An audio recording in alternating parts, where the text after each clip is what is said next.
आ गई किसान सम्मान निधि योजना की 22वीं किस्त की फाइनल डेट। फटाफट चेक करें स्टेटस।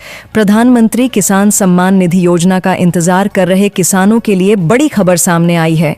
केंद्र सरकार ने स्पष्ट किया है कि योजना की 22वीं किस्त 13 मार्च 2026 को जारी की जाएगी। इसकी जानकारी योजना के आधिकारिक सोशल मीडिया हैंडल के माध्यम से दी गई है। बताया जा रहा है कि प्रधानमंत्री नरेंद्र मोदी असम के कोकराझार में एक कार्यक्रम के दौरान यह किस्त जारी करेंगे। इससे पहले 21वीं किस्त नवंबर 2025 में जारी हुई थी। यह योजना 24 फरवरी 2019 में शुरू की गई थी, जिसका उद्देश्य छोटे और सीमांत किसानों को आर्थिक सहायता प्रदान करना है। सड़क हादसा पीड़ितों को 1.5 लाख तक कैशलेस इलाज, जिले के 37 अस्पतालों में सुविधा, सड़क दुर्घटनाओं में घायल लोगों को त्वरित और निःशुल्क उपचार उपलब्ध कराने के उद्देश्य से केंद्र सरकार की पीएम राहत योजना बिलासपुर जिले में लागू कर दी गई है। इस योजना के तहत सड़क हादसे में घायल व्यक्ति को पंजीकृत सरकारी और निजी अस्पतालों में अधिकतम 7 दिनों तक या 1,50,000 रुपये तक कैशलेस इलाज की सुविधा मिलेगी। मुख्य चिकित्सा एवं स्वास्थ्य अधिकारी डॉक्टर शुभा गरेवाल के अनुसार योजना का उद्देश्य गोल्डन ऑनवर में तुरंत उपचार उपलब्ध कराकर जान बचाना है। जिले के 37 अस्पतालों को इस योजना में शामिल किया गया है। केंद्र से मिले करोड़ों रुपए खर्च नहीं हुए। स्कूल निर्माण कार्य अधर में।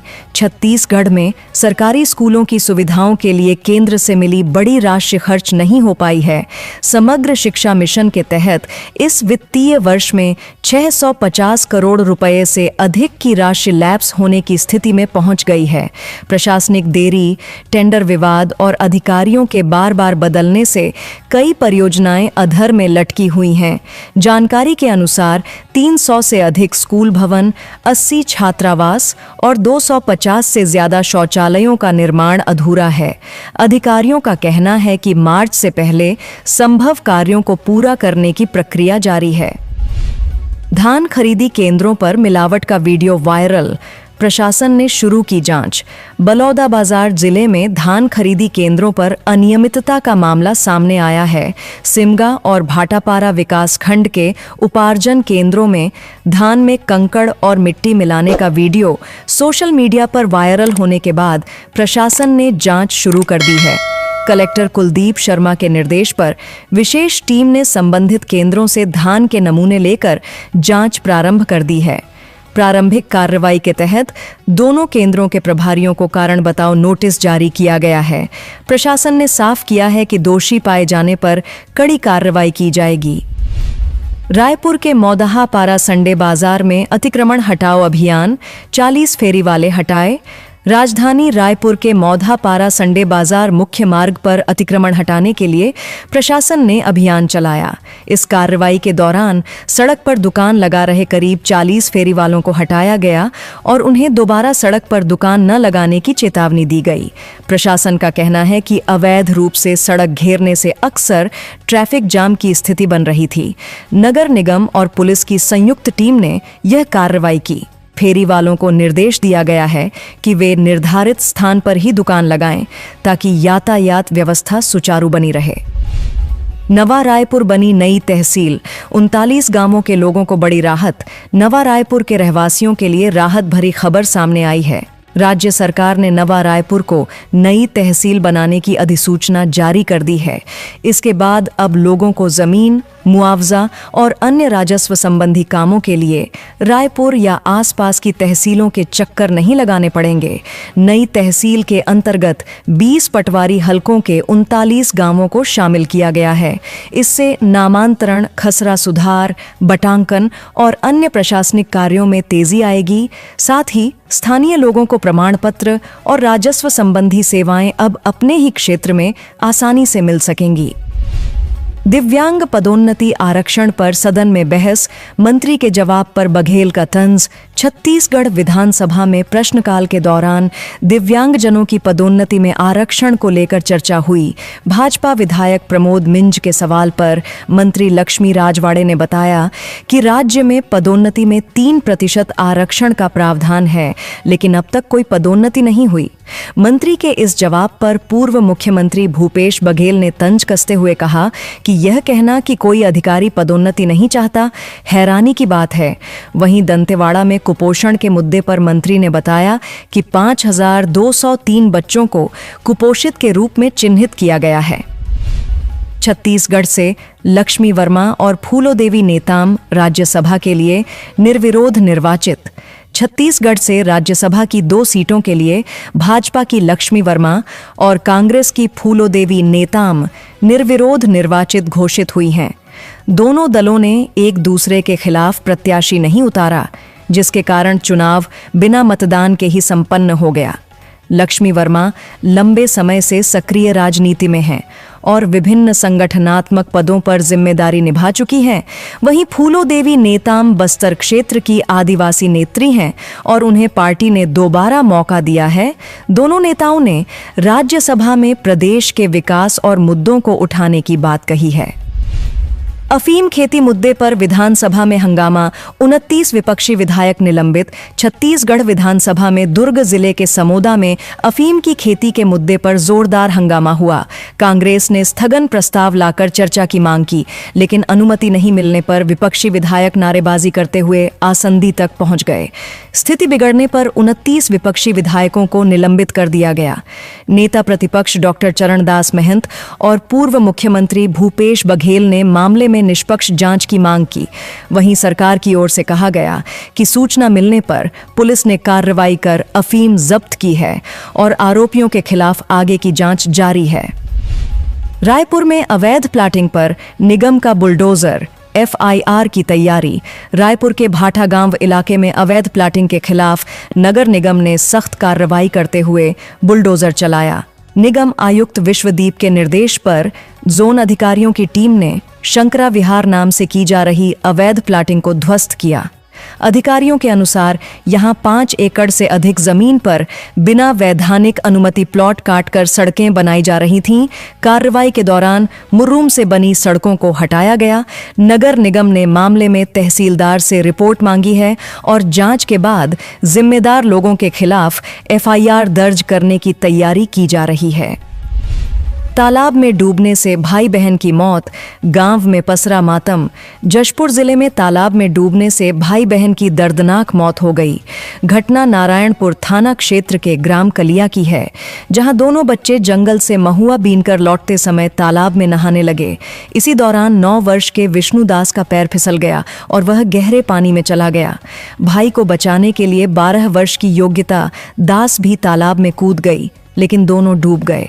सूचना मिलने पर पुलिस ने ग्रामीणों की मदद से शव बाहर निकालकर पोस्टमार्टम के लिए सामुदायिक स्वास्थ्य केंद्र भेज दिया। मुख्यमंत्री विष्णुदेव साय ने स्कूल के कल्चरल एंड हेरिटेज म्यूजियम का किया अवलोकन। मुख्यमंत्री विष्णुदेव साय ने रायपुर के VIP रोड स्थित BSS प्रणवानंद स्कूल परिसर का दौरा किया। इस दौरान उन्होंने भारत माता और स्कूल के संस्थापक स्वामी प्रणवानंद की प्रतिमा पर माल्यार्पण कर श्रद्धांजलि अर्पित की। मुख्यमंत्री ने स्कूल में स्थापित कल्चरल एंड हेरिटेज म्यूजियम का भी अवलोकन किया और वहां प्रदर्शित स्वतंत्रता सेनानियों तथा महान विभूतियों से जुड़ी जानकारियां देखीं। उन्होंने कहा कि बच्चों को देश के इतिहास, संस्कृति और महान व्यक्तित्वों से परिचित कराना बेहद महत्वपूर्ण है। इस पहल को उन्होंने नई पीढ़ी को प्रेरित करने वाला सराहनीय प्रयास बताया।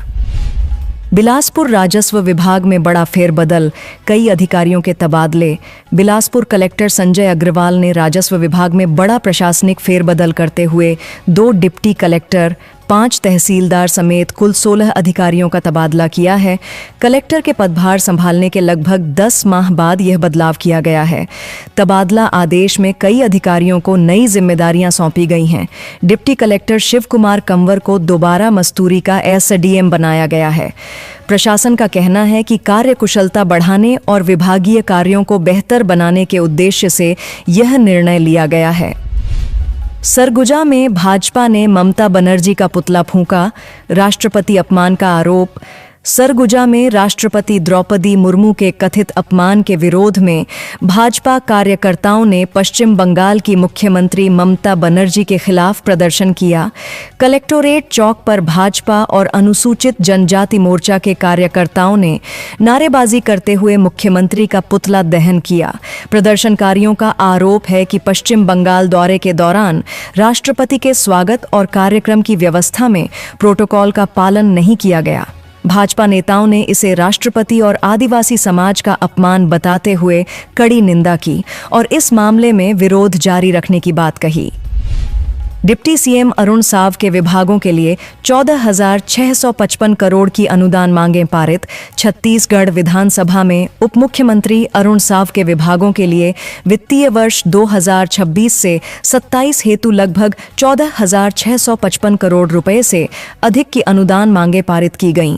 इसमें लोक स्वास्थ्य यांत्रिकी, लोक निर्माण, नगरीय प्रशासन और खेल एवं युवा कल्याण विभाग शामिल हैं। सरकार ने जल जीवन मिशन के लिए लगभग 3,000 करोड़ रुपए और सड़कों, पुलों व भवनों के निर्माण तथा मरम्मत के लिए 9,451 करोड़ रुपए का प्रावधान किया है। साथ ही शहरी विकास और खेल गतिविधियों को बढ़ावा देने पर भी विशेष जोर दिया गया है। कोरबा मेडिकल कॉलेज परिसर में भीषण आग, कई कंडम एम्बुलेंस जली।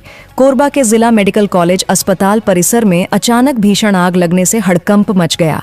आग ने देखते ही देखते विकराल रूप ले लिया, जिससे परिसर में खड़ी आधा दर्जन से अधिक कंडम एम्बुलेंस और अन्य वाहन जलकर खाक हो गए। सूचना मिलते ही दमकल की टीम मौके पर पहुंची और आग पर काबू पाया। घटना के दौरान अस्पताल परिसर में अफरा तफरी का माहौल रहा। अस्पताल प्रबंधन के अनुसार आग लगने के कारणों की जांच की जा रही है। हालांकि इस घटना में किसी के हताहत होने की सूचना नहीं है। आईपीएल का नया शेड्यूल जारी। रायपुर में इस दिन होगा मैच। क्रिकेट प्रेमियों के लिए बड़ी खबर सामने आई है। इंडियन प्रीमियर लीग के 19वें सीजन की शुरुआत अब 28 मार्च 2026 से होगी। आधिकारिक प्रसारक स्टार स्पोर्ट्स ने इसकी जानकारी दी है। पहले टूर्नामेंट 26 मार्च से शुरू होने वाला था, लेकिन कई राज्यों में होने वाले विधानसभा चुनावों को देखते हुए तारीख में बदलाव किया गया है। इस सीजन का उद्घाटन और फाइनल मुकाबला बेंगलुरु के एम चिन्नास्वामी स्टेडियम में खेले जाने की संभावना है। वहीं फाइनल मैच 31 मई 2026 को आयोजित किया जा सकता है। कांग्रेस का ऐलान, 12 मार्च को पूरे छत्तीसगढ़ में भाजपा कार्यालयों का घेराव। छत्तीसगढ़ प्रदेश कांग्रेस कमेटी ने राज्य में बढ़ते नशे के कारोबार के विरोध में बड़ा आंदोलन करने का ऐलान किया है। पार्टी के निर्देश पर 12 मार्च 2026 को रायपुर सहित प्रदेश के सभी जिला मुख्यालयों में भाजपा कार्यालयों का घेराव किया जाएगा। कांग्रेस का आरोप है कि प्रदेश में नशे का नेटवर्क तेजी से फैल रहा है और सरकार इस पर प्रभावी कार्रवाई नहीं कर रही है। पार्टी ने सभी जिला, शहर और ब्लॉक कांग्रेस कमेटियों के पदाधिकारियों तथा जनप्रतिनिधियों से आंदोलन में सक्रिय भागीदारी की अपील की है। एफसीआई गोदाम से 24 क्विंटल धान चोरी, 3 आरोपी गिरफ्तार। धरसींवा में एफसीआई गोदाम से धान चोरी करने के मामले में पुलिस ने 3 आरोपियों को गिरफ्तार किया है। आरोपियों ने गोदाम की दीवार में छेद कर करीब 24 क्विंटल धान की बोरियां चोरी की थीं। शिकायत के बाद पुलिस ने जांच शुरू की और सूचना के आधार पर आरोपियों को हिरासत में लेकर पूछताछ की, जिसमें उन्होंने चोरी की घटना कबूल कर ली। पुलिस के अनुसार चोरी किए गए धान की कीमत करीब 74,400 रुपये आंकी गई है। तीनों आरोपियों को गिरफ्तार कर न्यायिक रिमांड पर भेज दिया गया है, जबकि अन्य संदिग्धों की तलाश जारी है। विद्युत कर्मचारियों को 1 करोड़ तक दुर्घटना बीमा, नई सुविधाओं का लाभ। Chhattisgarh state power generation company ने अपने नियमित कर्मचारियों के लिए उन्नत बैंकिंग और बीमा सुविधाओं की नई पहल की है। इसके तहत कंपनी ने भारतीय स्टेट बैंक के साथ कॉरपोरेट सैलरी पैकेज का अनुबंध किया है। इस योजना में कर्मचारियों को अलग से प्रीमियम नहीं देना होगा।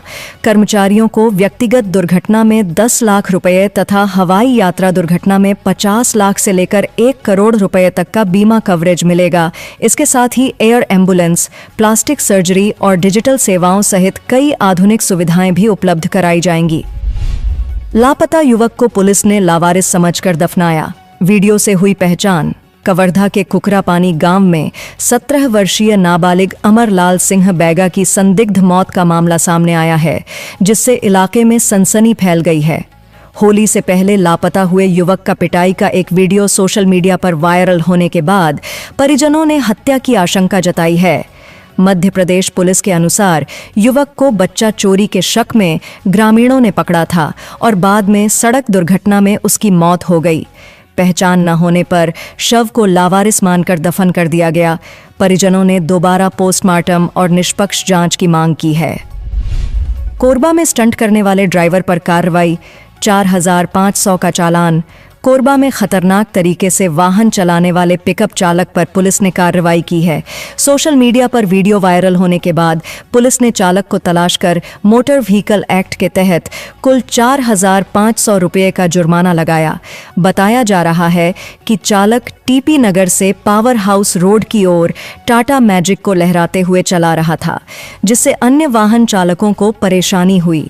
सीसीटीवी और स्थानीय जानकारी के आधार पर आरोपी मनीष तिवारी को चिन्हित कर वाहन जब्त किया गया। पुलिस ने नियमों के पालन की अपील की है। छात्रों से स्कूल में पुताई करवाने वाला प्राचार्य निलंबित। जांजगीर जिले के महात्मा ज्योतिबा राव फुले उत्कृष्ट विद्यालय डोंगा कोहरौद के प्रभारी प्राचार्य कुंज किशोर को निलंबित कर दिया गया है। विद्यार्थियों को प्रैक्टिकल परीक्षा में 10 अंक बोनस देने का लालच देकर स्कूल में रंगाई पुताई करवाने और अधिक परीक्षा शुल्क लेने की शिकायत सामने आई थी। साथ ही छात्रों के सामने हिंदू देवी देवताओं पर आपत्तिजनक टिप्पणी का वीडियो भी वायरल हुआ था। जांच में आरोप सही पाए जाने के बाद डीपीआई ने कार्रवाई करते हुए उन्हें निलंबित कर दिया है। निलंबन अवधि में उनका मुख्यालय जिला शिक्षा अधिकारी कार्यालय जांजगीर छापा रहेगा। छत्तीसगढ़ में कर्मचारी चयन मंडल बनाने की तैयारी, प्रस्ताव भेजा गया। छत्तीसगढ़ में सरकारी नौकरियों की भर्ती प्रक्रिया में बड़ा बदलाव देखने को मिल सकता है। राज्य सरकार कर्मचारी चयन मंडल बनाने की तैयारी कर रही है, जो केंद्र के कर्मचारी चयन आयोग की तर्ज पर काम करेगा। इसके लिए प्रस्ताव सरकार को भेज दिया गया है। यदि प्रस्ताव को मंजूरी मिलती है तो समान योग्यता वाले पदों के लिए अलग अलग विभागों द्वारा बार बार परीक्षा आयोजित नहीं करनी पड़ेगी। यह मंडल विभिन्न विभागों की भर्ती प्रक्रिया को एक ही मंच पर लाकर चयन प्रणाली को अधिक सुव्यवस्थित बनाने का काम करेगा। रायगढ़ में 134 टन अवैध कबाड़ जब्त, 1.15 करोड़ की संपत्ति सीज। रायगढ़ जिले में पुलिस ने कार्रवाई करते हुए 7 ट्रकों में लॉड करीब 134 टन अवैध कबाड़ जब्त किया है। जब्त ट्रकों और कबाड़ की कुल कीमत लगभग 1,15,00,000 रुपए आंकी गई है। पुलिस ने इस मामले में 7 ड्राइवरों को गिरफ्तार किया है, जो स्क्रैप को पूंजी पथरा क्षेत्र में लाने की कोशिश कर रहे थे। दस्तावेज नहीं मिलने पर कार्रवाई की गई। वहीं एक मिनी राइस मिल से मैग्नीज मेटल और पायलट गोली भी बरामद हुई। पुलिस ने कहा है कि अवैध कबाड़ कारोबार के खिलाफ कार्रवाई जारी रहेगी। रायपुर में 10 दिन में 614 नशे में ड्राइविंग के मामले पकड़े गए। राजधानी रायपुर में नशे की हालत में वाहन चलाने वालों के खिलाफ यातायात पुलिस ने सख्त अभियान चलाया है। पुलिस उपायुक्त यातायात विकास कुमार के निर्देशन में पिछले 10 दिनों में शहर के विभिन्न स्थानों पर सघन जांच कर 614 वाहन चालकों पर कार्रवाई की गई। वहीं 8 मार्च को तेलीबांधा क्षेत्र में विशेष चेकिंग के दौरान 86 चालक नशे की हालत में वाहन चलाते पकड़े गए, जिनमें महंगी कारें भी शामिल थीं। पुलिस ने नागरिकों से अपील की है कि नशे में वाहन न चलाएं और यातायात नियमों का पालन करें। रायगढ़ में उद्योगों से प्रदूषण की शिकायत, कलेक्टर ने जांच के आदेश दिए। रायगढ़ जिले में प्रदूषण और अवैध जल दोहन को लेकर ग्रामीणों ने कलेक्ट्रेट पहुंचकर शिकायत दर्ज कराई है। ग्राम शिवपुरी के ग्रामीणों का आरोप है कि एक उद्योग प्राकृतिक नाले से बड़ी पंप मोटर के जरिए बिना अनुमति पानी निकालकर औद्योगिक उपयोग कर रहा है, जिससे जलस्तर लगातार घट रहा है और प्रदूषण भी बढ़ रहा है। वहीं खरसिया क्षेत्र के ग्रामीणों ने आरोप लगाया कि बायोमेट्रिक लेने के बावजूद उन्हें 2 माह के बजाय केवल 1 माह का राशन मिला। मामले में जांच के निर्देश दिए गए हैं। धमतरी में सैलून के अंदर युवक पर चाकू से हमला, आरोपी फरार। धमतरी के इतवारी बाजार में कोतवाली थाने से करीब 100 मीटर दूर एक सैलून में युवक पर चाकू से हमला कर दिया गया। इस हमले में प्रिंस ध्रुव गंभीर रूप से घायल हो गया, जिसे तत्काल अस्पताल में भर्ती कराया गया है। बताया जा रहा है कि बाल कटवाने पहुंचे युवकों के बीच विवाद के दौरान आरोपी ने युवक पर 2 से 3 बार चाकू से वार किया। घटना के बाद आरोपी मौके से फरार हो गया। पुलिस ने एक संदिग्ध को हिरासत में लेकर पूछताछ शुरू कर दी है और अन्य आरोपियों की तलाश जारी है। नाबालिग ने खुद के अपहरण की रची साजिश, 2 आरोपी गिरफ्तार। दुर्ग जिले में नाबालिग के कथित अपहरण की शिकायत से म्यूल खाता सौदों के नेटवर्क का खुलासा हुआ है। नाबालिग ने परिजनों से 3 लाख रुपये की फिरौती मांगते हुए अपहरण की झूठी कहानी बनाई थी, जो बाद में घटकर 50,000 रुपये तक पहुंच गई। पुलिस जांच में पता चला कि नाबालिग म्यूल खाते खरीदने बेचने के काम में शामिल था और डर के कारण उसने यह साजिश रची। मामले में 2 आरोपियों को धनबाद और झारसुगुड़ा से गिरफ्तार किया गया है, जबकि 2 अन्य की तलाश जारी है। नक्सल क्षेत्रों में सड़क निर्माण को बढ़ावा, केंद्र ने योजना की अवधि बढ़ाई। केंद्र सरकार ने वामपंथी उग्रवाद प्रभावित क्षेत्रों में सड़क संपर्क मजबूत करने के लिए RSEPLWA और प्रधानमंत्री ग्राम सड़क योजना की अवधि बढ़ाकर 31 मार्च 2027 तक कर दी है। इस निर्णय से छत्तीसगढ़ के बस्तर संभाग में लंबित सड़क निर्माण कार्यों को पूरा करने में तेजी आने की उम्मीद है। मुख्यमंत्री विष्णुदेव साय ने इसे राज्य के लिए महत्वपूर्ण कदम बताया। उनका कहना है कि बेहतर सड़क संपर्क से शिक्षा, स्वास्थ्य, रोजगार और बाजार तक पहुंच आसान होगी तथा नक्सल प्रभावित क्षेत्रों में विकास को नई गति मिलेगी। रायपुर में नहर में मिला अज्ञात व्यक्ति का शव, जांच शुरू। रायपुर के विधानसभा थाना क्षेत्र में मांडर भट्टी के पास नहर में एक अज्ञात व्यक्ति का शव मिलने से सनसनी फैल गई। सोमवार सुबह स्थानीय लोगों ने नहर में शव तैरता देखा और पुलिस को सूचना दी। मौके पर पहुंची पुलिस ने शव को बाहर निकलवाकर जांच शुरू की। मृतक की उम्र लगभग 45 वर्ष बताई जा रही है, लेकिन उसकी पहचान अभी नहीं हो सकी है। पुलिस ने शव को पोस्टमार्टम के लिए भेज दिया है और आसपास के थानों में दर्ज गुमशुदगी के मामलों के आधार पर पहचान की कोशिश की जा रही है। गैस सिलेंडर महंगे होने पर कांग्रेस का विरोध प्रदर्शन। गैस सिलेंडर के बढ़ते दामों को लेकर कांग्रेस ने रायपुर के घड़ी चौक में विरोध प्रदर्शन किया। पार्टी नेताओं और कार्यकर्ताओं ने हाथों में गैस सिलेंडर लेकर सरकारी कार्यालयों का घेराव किया और केंद्र सरकार के खिलाफ नारेबाजी की। इस दौरान कांग्रेस नेत्रियों ने चूल्हे पर खाना बनाकर प्रतीकात्मक विरोध भी दर्ज कराया। नेताओं का कहना है कि घरेलू गैस सिलेंडर के दाम में 60 रुपये और व्यावसायिक सिलेंडर में 110 रुपये की बढ़ोतरी से आम लोगों की परेशानी बढ़ गई है। कांग्रेस ने महंगाई कम नहीं होने पर आंदोलन तेज करने की चेतावनी दी है। 11 मार्च को बिलासपुर में जब्त गांजा किया जाएगा नष्ट। बिलासपुर जिले में NDPS मामलों में जब्त मादक पदार्थ गांजा का विधिवत नष्टीकरण किया जाएगा। यह कार्रवाई 11 मार्च 2026 को जिला स्तरीय ड्रग डिस्पोजल समिति की निगरानी में मोहतराई स्थित एक औद्योगिक भट्ठी में की जाएगी। पुलिस अधीक्षक कार्यालय के अंतर्गत विभिन्न थानों में जब्त मादक पदार्थों की वैधानिक प्रक्रिया पूरी कर उन्हें नष्ट करने की तैयारी की गई है। निर्धारित कार्यक्रम के अनुसार सुबह 10 बजे समिति के सदस्यों और पंचों की उपस्थिति में जब्त गांजा को भट्ठी में जलाकर नष्ट किया जाएगा। छत्तीसगढ़ में बढ़ने लगी गर्मी, तापमान सामान्य से 2 से 3 डिग्री ज्यादा। छत्तीसगढ़ में गर्मी का असर धीरे धीरे बढ़ने लगा है। मौसम विभाग के अनुसार प्रदेश में अधिकतम तापमान सामान्य से 2 से 3 डिग्री सेल्सियस अधिक दर्ज किया जा रहा है और आने वाले दिनों में यह 2 से 4 डिग्री तक ज्यादा रह सकता है। फिलहाल पूरे प्रदेश में मौसम शुष्क बना हुआ है और बारिश के कोई आसार नहीं हैं। राजधानी रायपुर में अधिकतम तापमान करीब 37 डिग्री सेल्सियस दर्ज किया गया, जबकि अंबिकापुर में न्यूनतम तापमान लगभग 16.4 डिग्री सेल्सियस रिकॉर्ड किया गया। अगले 2 दिनों तक मौसम शुष्क रहने की संभावना है।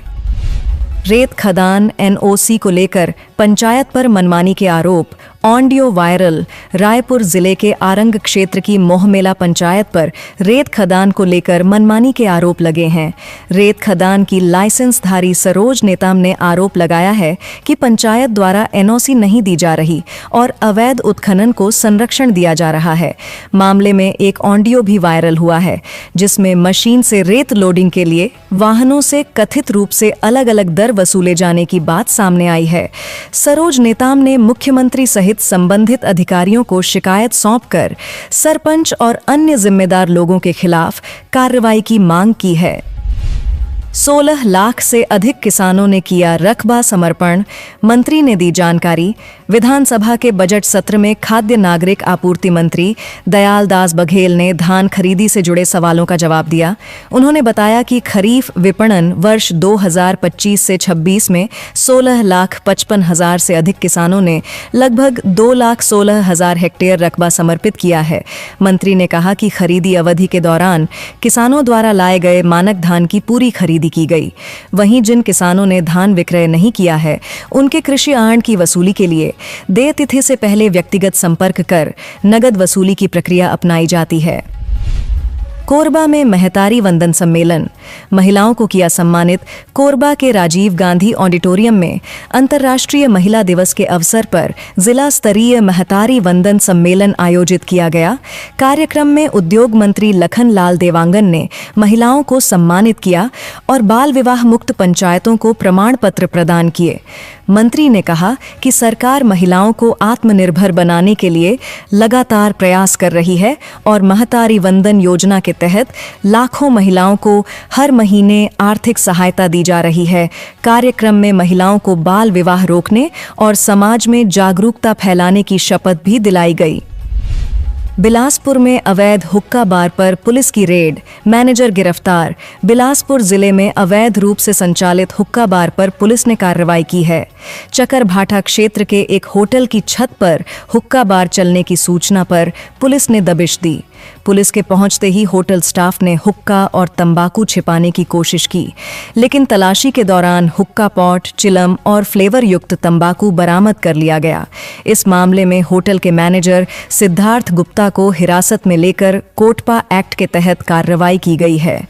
पुलिस ने अवैध हुक्का संचालन के खिलाफ सख्ती जारी रखने की बात कही है। राज्यपाल ने GSTAT लिटिगेशन गाइड ई पुस्तक का किया विमोचन। छत्तीसगढ़ के राज्यपाल रमेन डेका ने goods and services tax appellate tribunal पर केंद्रित ई पुस्तक GSTAT लिटिगेशन गाइड का विमोचन किया। यह ई पुस्तक रायपुर के लोक भवन से जारी की गई और करदाताओं, अधिवक्ताओं तथा कर प्रशासकों के लिए एक वेब पोर्टल पर निःशुल्क उपलब्ध कराई गई है। पुस्तक का लेखन अधिवक्ता विवेक सारस्वत ने सह लेखकों के साथ किया है। इसमें GSTAT से जुड़ी प्रक्रियाओं, पूर्व जमा की गणना, अंतर्वर्ती आवेदनों और ई-फाइलिंग प्रणाली की विस्तृत जानकारी दी गई है, जिससे कर संबंधी मामलों में मार्गदर्शन मिल सकेगा। नव्या मलिक मामले में गृह मंत्री का कांग्रेस पर हमला, पुराने शासन पर सवाल। ड्रग सप्लायर के रूप में चर्चित नव्या मलिक मामले को लेकर प्रदेश के गृह मंत्री विजय शर्मा ने कांग्रेस और पूर्ववर्ती सरकार पर निशाना साधा है। उन्होंने कहा कि नशे के कारोबार में शामिल किसी भी व्यक्ति के खिलाफ वर्तमान सरकार सख्त कार्रवाई कर रही है। गृह मंत्री ने दावा किया कि भाजपा सरकार के कार्यकाल में नव्या मलिक की गिरफ्तारी हुई और उसे जेल भी जाना पड़ा। साथ ही उन्होंने आरोप लगाया कि कांग्रेस शासनकाल में नव्या मलिक कई बार विदेश यात्रा पर गई, लेकिन उस समय कोई कार्रवाई नहीं की गई। सरकार ने नशे के नेटवर्क पर सख्त कार्रवाई जारी रखने की बात कही है। वीडियो पसंद आया तो लाइक करें, सब्सक्राइब करें और शेयर करना न भूलें। धन्यवाद।